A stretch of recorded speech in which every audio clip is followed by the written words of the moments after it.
exterior hip circle. This movement feels a little awkward sometimes for people at first, and we're going to use it in the Dance Monkey choreography video. So if you're planning on being in that video with me and my daughter, this might be helpful for that movement. We do it in that choreography. So the movement of the hip circle before we start walking is you want one perfect posture, just like always. The hips are going to be slightly tipped forward just a little bit, straightening the lower back just a little bit, shoulders rolled back, head nice and attitude-y, knees are always soft and never locked, and your abs are engaged just a bit to protect your back. This movement goes outside of your hips regular space, I guess. So the hips go forward, and depending on which direction you're going, we're going to start with the right. So we're going to go forward, right, back. When we go back, we're not sticking our butt out. We're not going like this. We're going around, and we actually pull in deeper on the belly and keep the lower back straight. Come back out to left and forward. So forward, around the back. So we like slide through the back, if that makes sense. Go ahead and do it this way.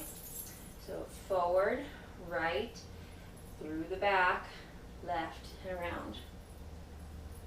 Forward and around. So when I go through the back, we're not releasing the glutes and releasing the hips. We're not dumping the hips forward. So with some movements and different styles, you might dump your hips. We're not dumping or releasing the lower belly. We're keeping it tight and even pulling it tighter as we go through the back. So does that make sense? I hope. So when we do this movement moving, we're going to do a weight change.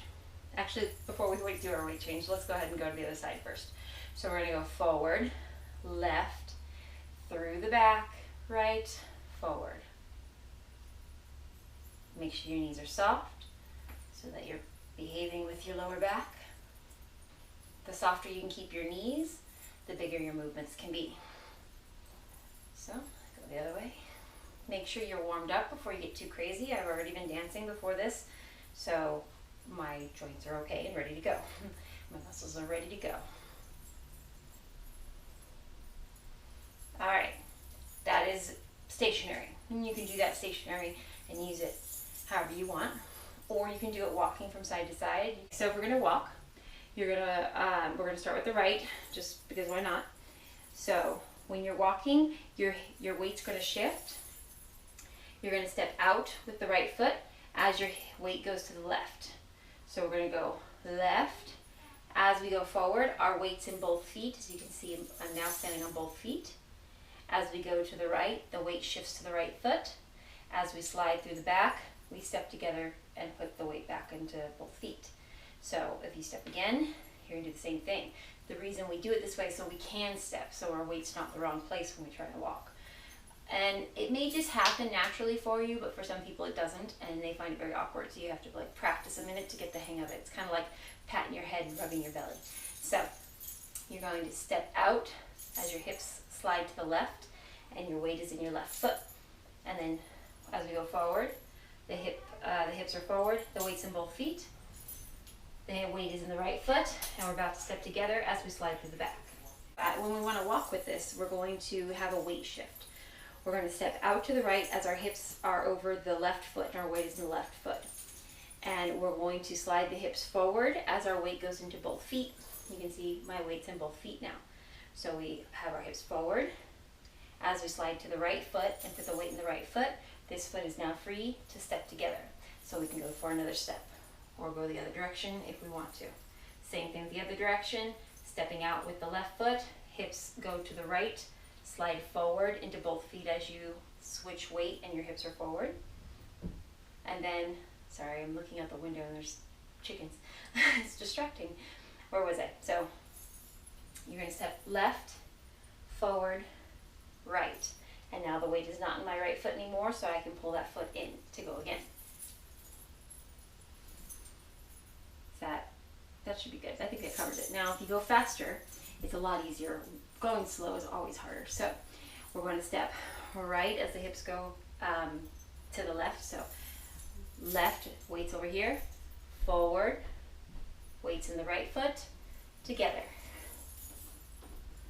And then back, left, hips slide forward as the weight goes into both feet.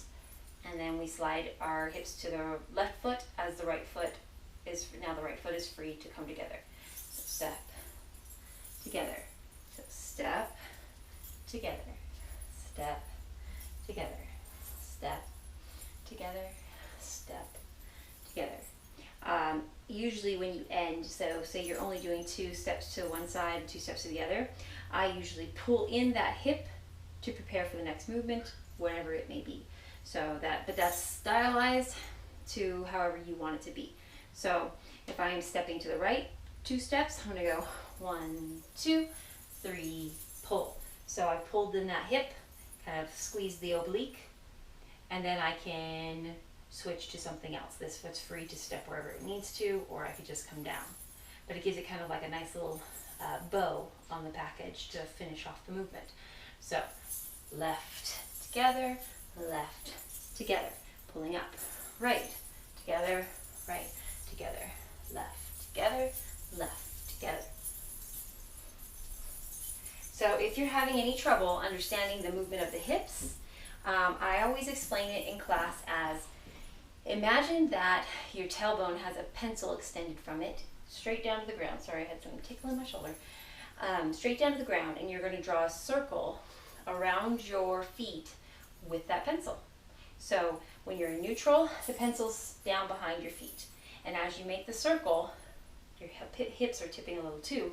So it's tipping that pencil and drawing around your feet.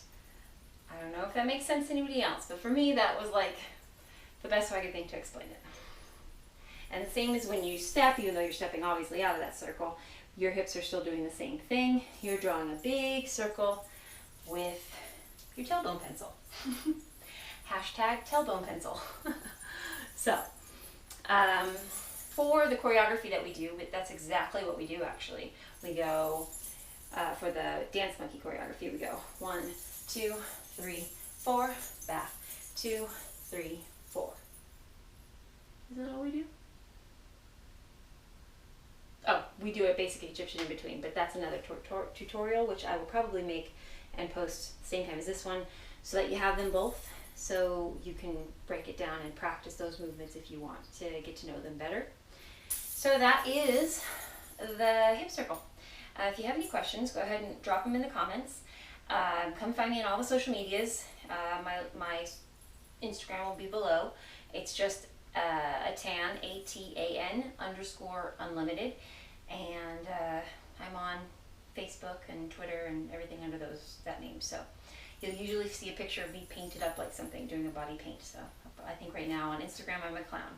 I don't know what I am on the other stuff. So if you have any questions, let me know. I'm going to go ahead and put this to some music and try to show you its movement to music and maybe a couple different ways to use it. We'll see. I hope you enjoy this, and I hope you will record yourself doing it and tag me or share it and tag me so that way I can see. I would love that. It would be great.